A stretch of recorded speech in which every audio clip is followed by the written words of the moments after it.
Hey everyone, and welcome to your one-stop shop for all things iShares Core S&P 500 ETF, also known as IVV.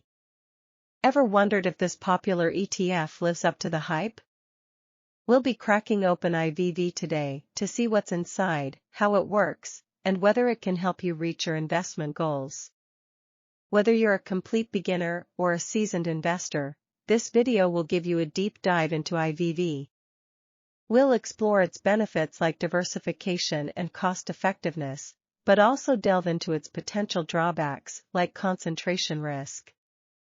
So, buckle up and get ready to learn everything you need to know about IVV. By the end of this video, you'll be able to decide if IVV is the perfect fit for your investment strategy. What is iShares Core S&P 500 ETF IVV? The iShares Core S&P 500 ETF, IVV, is an exchange-traded fund, ETF, designed to track the performance of the S&P 500 index. Here's a breakdown of its key features. Investment objective: IVV seeks to mirror the investment results of the S&P 500, which is a market capitalization-weighted index of the 500 largest publicly traded companies in the United States. By investing in IVV, you gain exposure to a broad basket of U.S. stocks, offering diversification and potentially reflecting the overall health of the U.S. economy.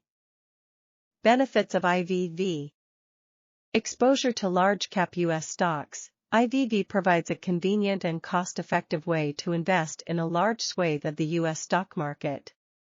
By holding IVV, you're essentially buying a piece of the biggest and most established companies in the U.S., potentially benefiting from their long-term growth prospects. Efficiency: IVV boasts a low expense ratio, which is the annual fee charged by the ETF for management and operational costs. This translates to a larger portion of your investment return staying with you. Additionally, ETFs like IVV are generally tax-efficient compared to mutual funds due to their structure. Target long-term growth: the S&P 500 has historically exhibited positive growth over the long term, making IVV a suitable core holding for investors seeking capital appreciation over extended periods. Understanding IVV's mechanics. Replication strategy: there are two primary ways ETFs track indexes: full replication and statistical sampling. IVV likely employs a statistical sampling approach, where it holds a representative basket of S&P 500 constituents instead of all 500 stocks. This keeps the expense ratio low. Rebalancing: the holdings of IVV are periodically rebalanced to reflect changes in the S&P 500. This ensures the ETF continues to accurately track the index composition. Dividend distribution: IVV typically distributes dividends quarterly, which reflects the dividends paid out by the underlying companies in the S&P 500. You can choose to reinvest these dividends for compounding growth or receive them as cash. When was iShares Core S&P 500 ETF, IVV, launched, and what was the rationale behind its creation? The iShares Core S&P 500 ETF, IVV, was launched on May 15, 2000. Its creation coincided with a period of significant growth in the popularity of exchange-traded funds, ETFs, and a growing desire for investor access to broad market exposure. Here's a deeper dive into the rationale behind IVV's launch. Rise of ETFs. In the late 1990s, ETFs began gaining traction as a new and innovative investment vehicle. Compared to traditional mutual funds, ETFs offered several advantages. Intraday trading: unlike mutual funds, which are priced once daily, ETFs trade throughout the trading day like stocks, allowing for greater flexibility. Transparency: the holdings of ETFs are typically disclosed daily, providing investors with greater transparency into their underlying investments. Potential tax efficiency: due to their structure, ETFs can be more tax efficient than mutual funds, especially regarding capital gains distributions. Demand for broad market exposure. As investor interest in the stock market grew, there was a rising demand for ways to gain exposure to a large segment of the market in a single investment. This was particularly appealing for investors seeking diversification and a way to participate in the overall growth of the U.S. economy. The S&P 500 as a benchmark. The S&P 500 index, established in 1957, had become a widely recognized benchmark for the performance of the U.S. stock market. It tracks the 500 largest publicly traded companies in the U.S., weighted by market capitalization. Owning a piece of the S&P 500 offered investors a diversified way to participate in the growth of these leading companies. Filling the gap. The launch of IVV in 2000 addressed the growing demand for a cost-effective and convenient way to invest in the S&P 500. By offering an ETF that tracked the S&P 500, iShares provided investors with several benefits. Diversification. IVV offered exposure to a broad basket of U.S. stocks, mitigating the risk associated with any single company. Low cost. The expense ratio of ETFs like IVV is typically lower than actively managed mutual funds, potentially leading to higher returns for investors. Transparency and flexibility. As an ETF, IVV offered transparency into its holdings and the ability to trade throughout the day. How has the expense ratio of IVV changed over time, and how does it compare to other S&P 500 ETFs? Obtaining a complete historical record of IVI's expense ratio might require contacting the issuer, iShares, directly. However, we can discuss the general trend of expense ratios for broad market S&P 500 ETFs. Decreasing trend. Expense ratios for S&P 500 ETFs, including IVV, have generally exhibited a downward trend over the past few decades. This is due to several factors. Competition. The growth of the ETF industry has led to increased competition among issuers, driving them to lower their expense ratios to attract investors. Technological advancements. Technological advancements have streamlined the process of managing ETFs, leading to lower operational costs, which can be reflected in lower expense ratios. Economies of scale. As assets under management (AUM) in S&P 500 ETFs have grown, issuers have been able to leverage economies of scale, further reducing their costs and potentially lowering expense ratios. Current expense ratio of IVV. As of June 3, 2024, the expense ratio of IVV is 0.3%. This is a very competitive rate for an S&P 500 ETF. Comparison with other S&P 500 ETFs. Here's a comparison of IVV's expense ratio with some other popular S&P 500 ETFs. SPDR S&P 500 ETF, SPY 0.09%. Vanguard S&P 500 ETF, VOO 0.3%, same as IVV. Schwab S&P 500 ETF, SCHX *** 0.02%. As you can see, IVV boasts a very low expense ratio compared to SPY, making it a cost-effective option for investors seeking S&P 500 exposure. It shares the same expense ratio as VOO, another industry leader. However, SCHX currently holds the title for the lowest expense ratio S&P 500 ETF at 0.2%. Does IVV employ any specific replication methodology to track the S&P 500? Yes, IVV likely employs a statistical sampling replication methodology to track the performance of the S&P 500. Here's a breakdown of this approach and how it works. Full replication versus statistical sampling. There are two primary ways ETFs can track an underlying index. Full replication. This method involves the ETF holding all the securities in the index in proportion to their weightings. While ensuring the closest possible tracking to the index, full replication can be less cost-effective for broad market indexes like the S&P 500, which contain a large number of holdings. Statistical sampling. This approach involves the ETF holding a representative sample of the underlying index constituents, rather than all of them. The sample is carefully chosen to statistically mimic the risk-return characteristics of the entire index. This method is generally more cost-effective for broad market ETFs. Why statistical sampling for IVV? The S&P 500 comprises 500 of the largest publicly traded companies in the US. Here's why IVV likely utilizes statistical sampling. Cost efficiency. Purchasing and holding all 500 stocks can be expensive due to transaction costs and ongoing management fees. Statistical sampling allows IVV to achieve similar tracking results at a lower cost, ultimately benefiting investors through a lower expense ratio. Liquidity. Some smaller companies in the S&P 500 might have lower trading volumes, making it challenging for IVV to buy and sell them efficiently.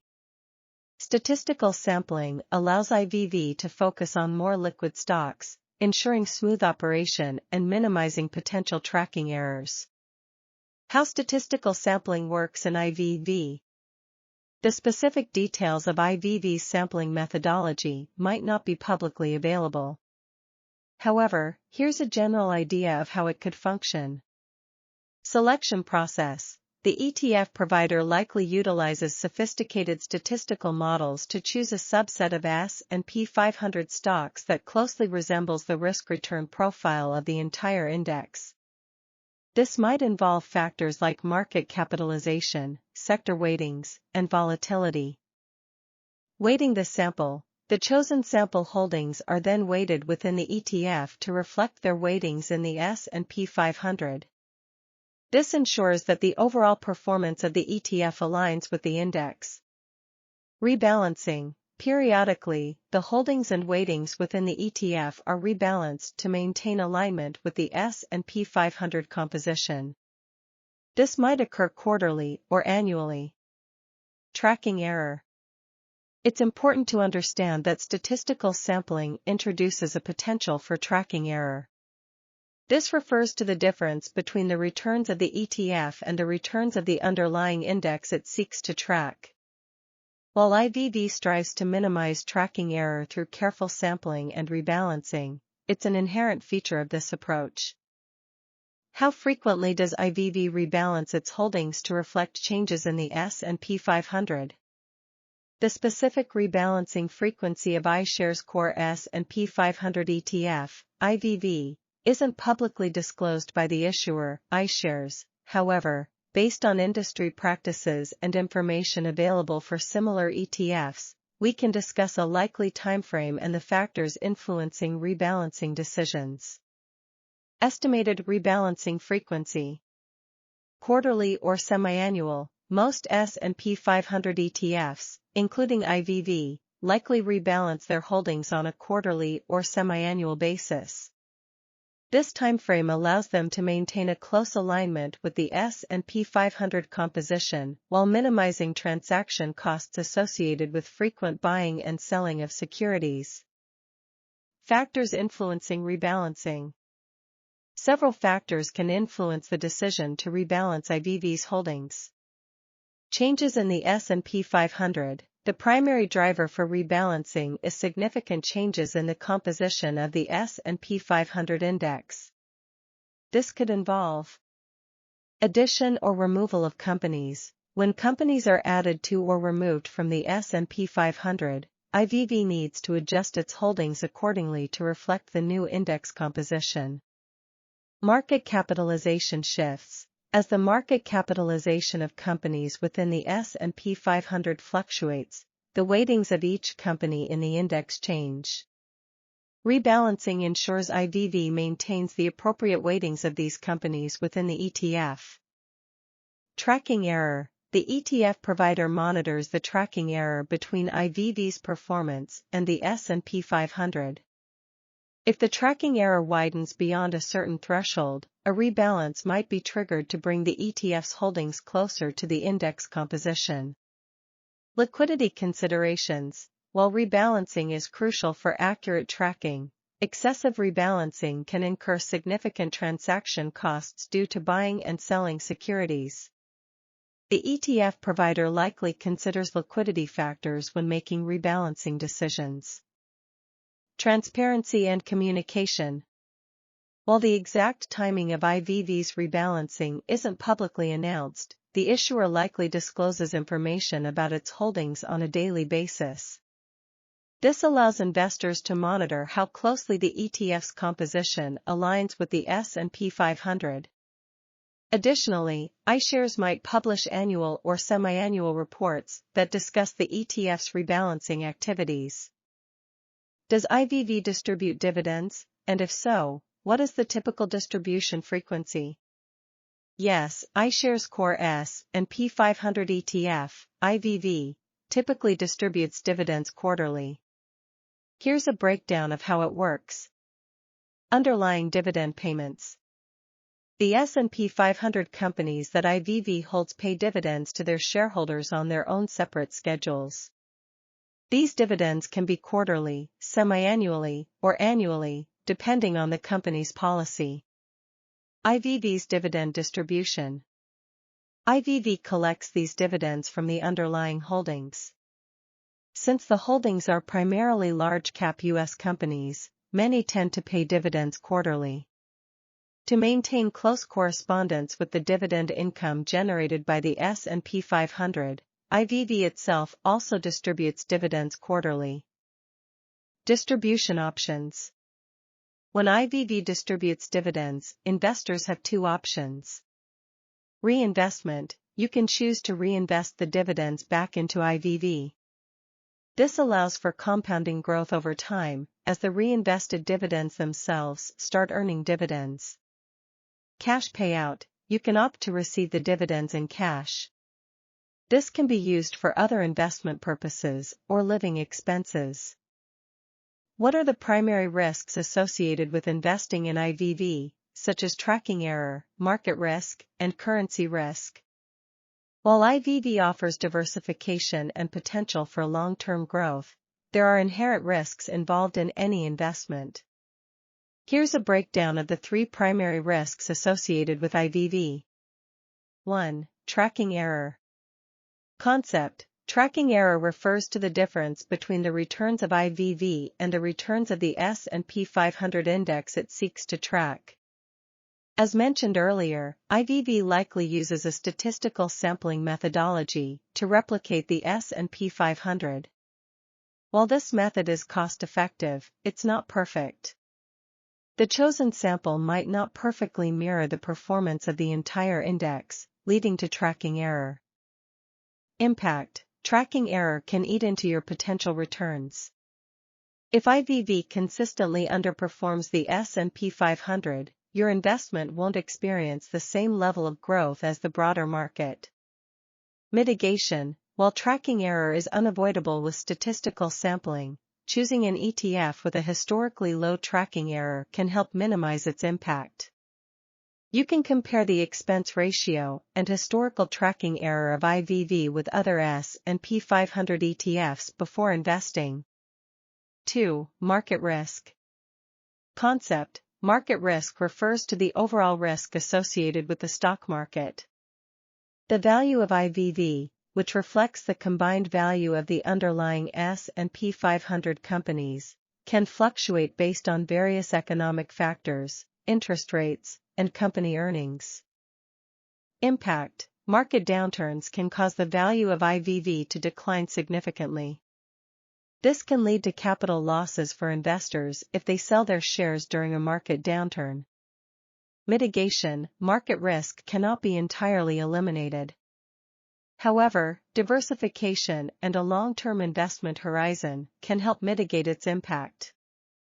By holding IVV alongside other asset classes like bonds, you can potentially reduce the overall volatility of your portfolio. Additionally, a long-term investment horizon allows you to ride out market fluctuations and potentially benefit from long-term market growth. 3. Currency risk for non-USD investors. Concept: currency risk applies only to investors holding IVV in a currency other than the US dollar, USD. The value of your investment can be affected by fluctuations in exchange rates between your local currency and USD.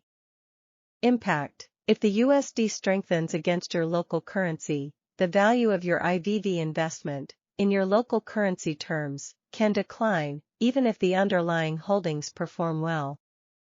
Conversely, a weakening USD can benefit non-USD investors. Mitigation: hedging strategies can be used to mitigate currency risk. However, these strategies can add complexity and potentially reduce returns. For non-USD investors, it's crucial to consider their risk tolerance and overall portfolio exposure to USD-denominated assets. How does the liquidity of IVV compare to the underlying holdings in the S&P 500? Here's a breakdown of how the liquidity of iShares Core S&P 500 ETF, IVV, compares to the underlying holdings in the S&P 500. Liquidity advantage of IVV. IVV is a highly liquid asset. IVV is an exchange-traded fund, meaning its shares are traded throughout the trading day on a stock exchange. This allows for high liquidity. Investors can easily buy and sell shares of IVV at the prevailing market price. Underlying holdings with varying liquidity. The S&P 500 comprises 500 companies of various sizes. While large-cap companies like Apple or Microsoft are generally quite liquid, meaning their shares trade frequently, some smaller companies within the S&P 500 might have lower trading volumes. Benefits of IVV's liquidity. Easier entry and exit. The high liquidity of IVV allows investors to enter and exit their investment positions more easily compared to potentially buying individual stocks within the S&P 500, especially the less liquid ones. Reduced transaction costs. Due to the high trading volume of IVV, investors are likely to incur lower transaction costs, commissions or bid-ask spreads, when buying or selling shares compared to some of the less liquid underlying holdings. Improved portfolio management. The ease of buying and selling IVV allows for greater flexibility in managing your portfolio. You can adjust your exposure to the S&P 500 based on your investment strategy and market conditions. Liquidity considerations for IVV. Rare market events. In extremely rare circumstances, during periods of significant market stress, the liquidity of even highly liquid ETFs like IVV could be temporarily impacted. However, such events are uncommon. Tracking error and liquidity. The specific sampling methodology used by IVV might favor more liquid companies within the S&P 500. This can help ensure smooth operation of the ETF, but could introduce slight differences in performance compared to holding all 500 S&P 500 stocks directly. What is the underlying structure of IVV? iShares Core S&P 500 ETF, IVV, likely utilizes a structure known as an open-ended fund. Here's a breakdown of this structure and its implications for investors. Open-ended fund structure. Continuous creation and redemption. An open-ended fund allows for the ongoing creation and redemption of new shares. This means that the total number of shares outstanding in the fund can fluctuate based on investor demand. Authorized participants, APs. Open-ended funds like IVV typically deal with large institutional investors called authorized participants, APs. These APs can create new shares of the ETF by depositing a basket of assets that mirrors the underlying holdings of the ETF, in this case, the S&P 500. Conversely, APs can also redeem existing shares of the ETF by receiving the underlying basket of assets. Demand and supply. The price of IVV shares is determined by supply and demand in the market. When investor demand for IVV is high, APs create new shares, and the price might rise slightly above the net asset value, NAV, of the underlying holdings. Conversely, when there's more selling pressure, APs redeem shares, and the price might fall slightly below the NAV. Implications for investors. Accessibility. The open-ended structure allows investors to easily buy and sell shares of IVV on the stock exchange like any stock. This provides greater accessibility compared to closed-end funds, which have a fixed number of shares outstanding. Intraday trading. Open-ended funds like IVV trade throughout the trading day, allowing investors to react to market movements and adjust their positions as needed. This flexibility is advantageous compared to mutual funds, which are typically priced only once daily. Potential tracking error. While AP creations and redemptions generally aim to maintain the desired portfolio composition, these activities can introduce a slight tracking error between the price of IVV and the NAV of the underlying holdings. However, this is typically minimal for well-established ETFs like IVV. Does IVV hold all the securities in the S&P 500, or does it use a sampling strategy? iShares Core S&P 500 ETF, IVV, likely employs a statistical sampling strategy to track the performance of the S&P 500, rather than holding all 500 securities in the index. Here's why. Challenges of full replication. Cost and efficiency. The S&P 500 comprises 500 of the largest publicly traded companies in the US. Purchasing and holding all these stocks can be expensive due to transaction costs and ongoing management fees. A full replication approach would likely lead to a higher expense ratio for IVV, potentially reducing returns for investors. Liquidity concerns. Some smaller companies within the S&P 500 might have lower trading volumes. Continuously buying and selling these less liquid stocks to perfectly mirror the index could be challenging and potentially incur higher transaction costs. Benefits of statistical sampling. Cost effectiveness. By using a carefully chosen sample of S&P 500 constituents, IVV can achieve a close resemblance to the index performance at a lower cost. This translates to a lower expense ratio, benefiting investors with potentially higher returns. Operational efficiency. Focusing on more liquid stocks within the sample allows for smoother operation of the ETF, minimizing disruptions caused by buying and selling less liquid holdings. What is the sector allocation of IVV, and how does it differ from the S&P 500 index weightings? iShares Core S&P 500 ETF, IVV, designed to track the S&P 500 index, should ideally hold its assets in a similar proportion to the sector weightings of the S&P 500 itself. However, due to the use of statistical sampling, there might be slight deviations in the sector allocation between IVV and the index. Understanding sector weightings. The S&P 500 is categorized into various sectors like information technology, healthcare, consumer staples, etc. The weightings of each sector within the index represent the percentage of the index's total market capitalization that each sector contributes. IVV sector allocation. While the specific details of IVV's holdings might not be publicly disclosed by iShares, several resources can provide insights into its sector allocation. iShares website. The issuer's website might offer a section dedicated to IVV that includes information on its current sector allocation. Financial data providers. Financial data providers like Morningstar or Bloomberg often track and report the sector weightings of ETFs.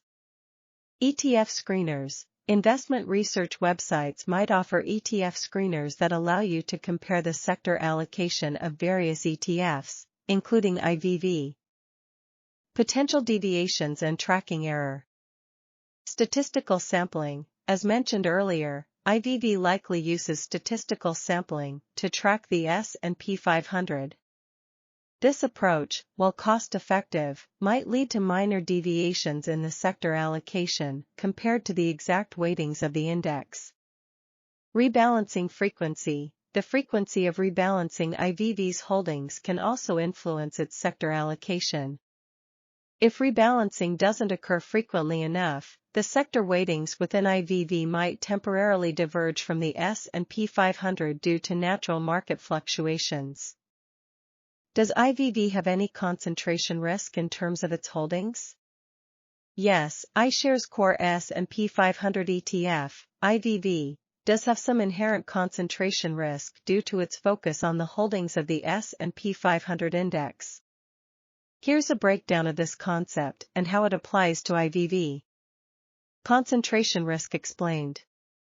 Concentration risk refers to the potential for significant losses due to the overexposure of an investment portfolio to a particular asset class, sector, security, or issuer.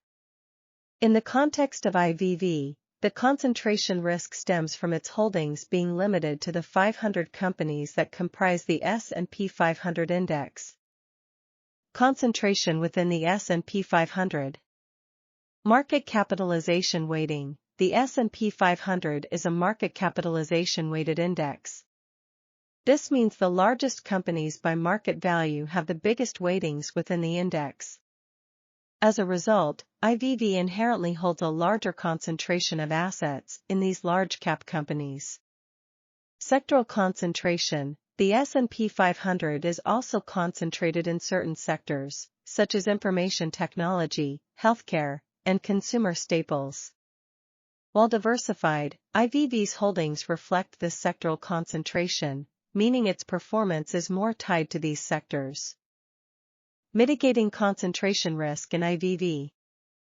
While concentration risk exists, it's important to consider how IVV offers some mitigation. Diversification within the S&P 500. Despite concentration in large cap in certain sectors, the S&P 500 still offers exposure to a broad range of companies across various industries. This inherent diversification within the index helps reduce concentration risk to some extent. Benefits of large-cap companies. Large-cap companies that dominate the S&P 500 are generally considered to be more stable and established businesses. While not immune to market downturns, they might be better positioned to weather economic storms compared to smaller companies. How does IVV compare to other broad market U.S. equity ETFs in terms of expense ratio, tracking error, and liquidity? Here's a comparison of iShares Core S&P 500 ETF, IVV, to other popular broad market U.S. equity ETFs across three key factors: expense ratio, tracking error, and liquidity. Expense ratio. IVV, known for its low expense ratio, IVV typically boasts a ratio around 0.3% as of June 2024. This means for every $10,000 invested, you'd pay $3 annually in fees. Alternatives. Several other broad market U.S. equity ETFs compete with IVV on expense ratio. Here are a few examples. Schwab U.S. Broad Market ETF, SCHB, expense ratio around 0.3%, similar to IVV. Vanguard Total Stock Market ETF, VTI, expense ratio around 0.3%, another low-cost option. SPDR S&P 500 ETF, SPY, expense ratio slightly higher than IVV, typically around 0.09%. Tracking error.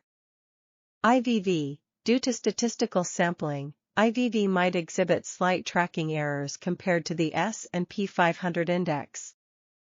However, these errors are typically minimal, with historical data suggesting a high correlation between IVV's performance and the S&P 500. Alternatives. Tracking error can vary slightly between ETFs, even those tracking the same index. Here's a general comparison. SCHB and VTI. These ETFs use different methodologies: fund of funds for SCHB, direct replication for VTI, but generally have tracking errors comparable to IVV. SPY might have a slightly lower tracking error than IVV due to its larger size and potentially more precise sampling methodology. Liquidity. IVV, being one of the largest ETFs globally, IVV boasts exceptional liquidity. This translates to tight bid-ask spreads and ease of buying and selling shares throughout the trading day.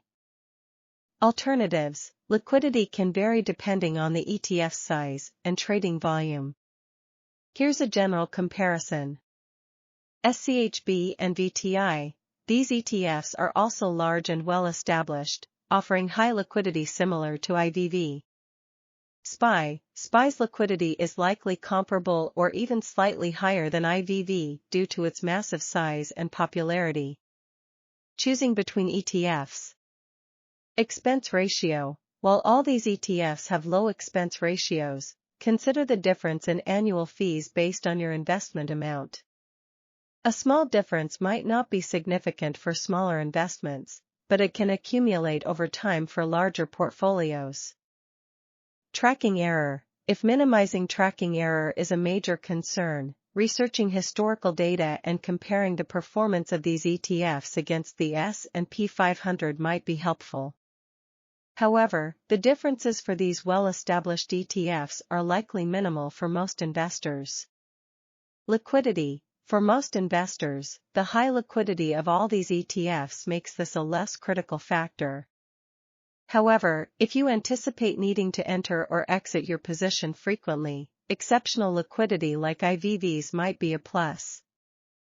Are there any sector-specific ETFs or smart beta ETFs that could offer potentially higher returns or lower risk than IVV? Yes, there are sector-specific ETFs and smart beta ETFs that could offer potentially higher returns or lower risk compared to iShares Core S&P 500 ETF, IVV. However, it's important to understand the inherent trade-offs involved. Potential benefits. Sector-specific ETFs. By focusing on a specific sector like technology, healthcare, or consumer staples, these ETFs can potentially outperform the broader market if that particular sector experiences significant growth. Smart beta ETFs. These ETFs employ alternative weighting methodologies that go beyond traditional market capitalization.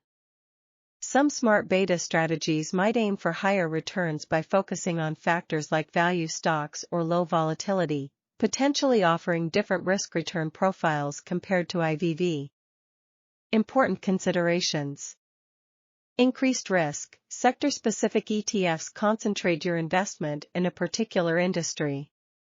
This can lead to higher volatility and potentially larger losses if that sector underperforms the broader market. Smart beta performance. Smart beta strategies don't guarantee outperformance.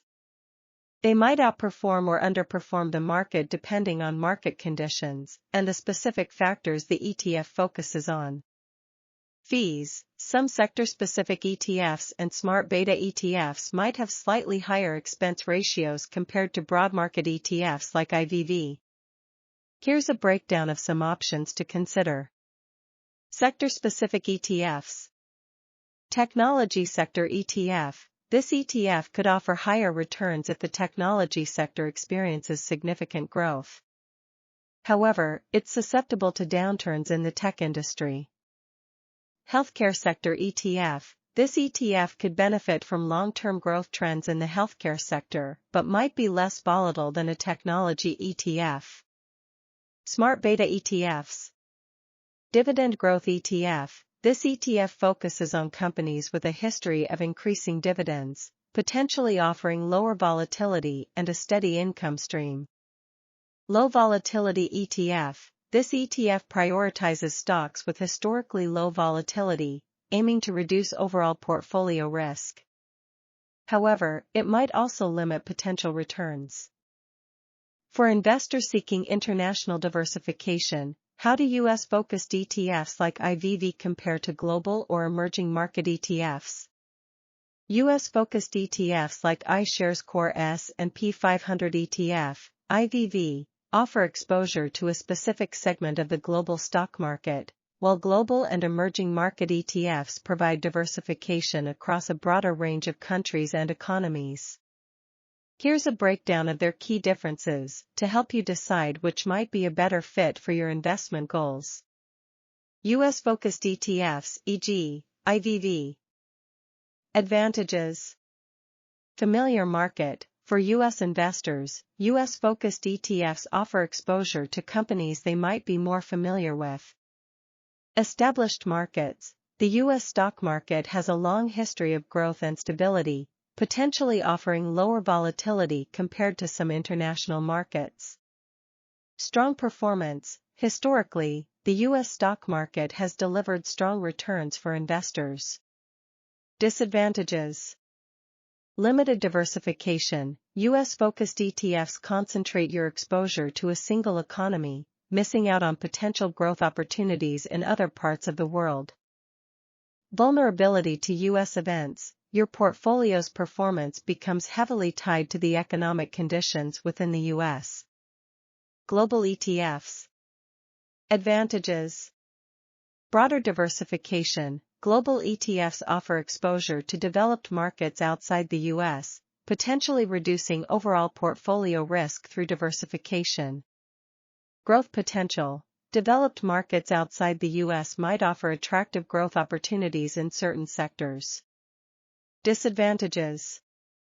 Increased volatility. Global markets can be more volatile than the U.S. market, potentially leading to larger swings in your portfolio value. Currency risk. Returns from global investments can be impacted by fluctuations in foreign exchange rates. Emerging market ETFs. Advantages. High growth potential. Emerging markets often experience faster economic growth than developed markets, offering potentially higher returns. Lower valuations. Emerging market stocks might trade at lower valuations compared to developed markets, offering an attractive entry point. Disadvantages. Highest volatility. Emerging markets are generally the most volatile asset class, exposing you to significant potential losses. Political and economic risks. Emerging markets can be more susceptible to political instability and economic disruptions. Liquidity concerns. Some emerging market ETFs might have lower liquidity compared to US-focused ETFs, making it harder to buy or sell shares quickly. Choosing between them. The choice between US-focused ETFs, global ETFs, and emerging market ETFs depends on your investment goals and risk tolerance. Seeking growth. If maximizing potential returns is your primary goal, a combination of global and emerging market ETFs might be suitable. However, be prepared for higher volatility. Balancing risk and reward. A combination of US-focused ETFs and global ETFs can offer a balance between diversification and potentially lower volatility compared to a purely global allocation. Risk-averse investors. US-focused ETFs might be a good choice for investors prioritizing stability and familiar markets. Additional considerations. Investment horizon. Long-term investors can better weather the volatility of international markets compared to short-term investors. Portfolio allocation. Consider incorporating international exposure as a part of a broader diversification strategy, alongside other asset classes like bonds. How can incorporating IVV into an existing portfolio allocation strategy help achieve desired risk-return objectives? Including iShares Core S&P 500 ETF, IVV, within your portfolio allocation strategy can be a valuable tool for achieving your desired risk-return objectives. Here's a breakdown of how IVV contributes to your portfolio. Potential benefits of including IVV. Broad market exposure. IVV tracks the S&P 500, offering instant diversification across 500 of the largest U.S. companies. This diversification helps reduce portfolio risk compared to holding individual stocks. Long-term growth potential. The U.S. stock market, historically, has exhibited long-term growth trends. IVV provides exposure to this potential growth, potentially increasing your portfolio's value over time. Low cost and liquidity. IVV boasts a low expense ratio, minimizing fees that eat into your returns. Additionally, its high liquidity allows for easy buying and selling of shares when needed. Core holding. IVV can serve as a core holding within your portfolio, providing a foundation of stability and growth potential. You can then build upon this core by incorporating other asset classes based on your risk tolerance and goals. How IVV fits into risk-return objectives. Aggressive investors seeking high growth potential? While IVV offers a good long-term growth prospect, you might consider allocating a larger portion of your portfolio to it and potentially complement it with international or sector-specific ETFs for additional growth opportunities. However, be aware of the increased risk associated with this approach. Moderate investors, aiming for a balance between risk and reward? IVV can form a significant part of your portfolio allocation, potentially alongside fixed income investments like bonds, to provide stability. The specific allocation percentages will depend on your individual risk tolerance. Conservative investors, prioritizing capital preservation?